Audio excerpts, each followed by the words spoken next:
6వ శతాబ్దంలో మనకు 62 మతాలు ఆవిర్భవించాయన్న అందులో ప్రారంభంలోనే 60 మతాలు అంతమైపోయి బాగా ప్రసిద్ధిలోకి వచ్చిన మతాలు 2 అని అంటాము. అందులో జైనిజం ఒకటి, బుద్ధిజం ఒకటి ఉంది. అందులో మనం బుద్ధిజం గురించి గమనిద్దాం.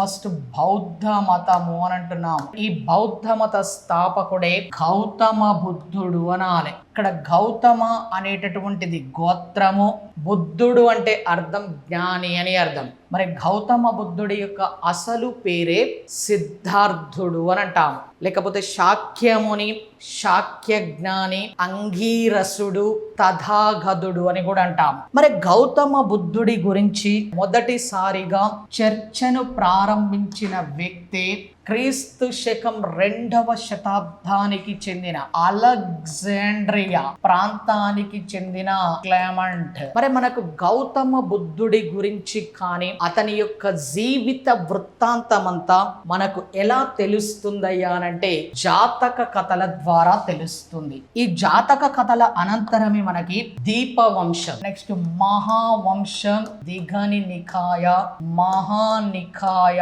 లలిత విస్తారం, నెక్స్ట్ బుద్ధ చరితం, ఫైనల్ గా చివరి స్టేజ్ లో ఉన్నవి మనకు అవే త్రిపీఠకాలు అనాలి.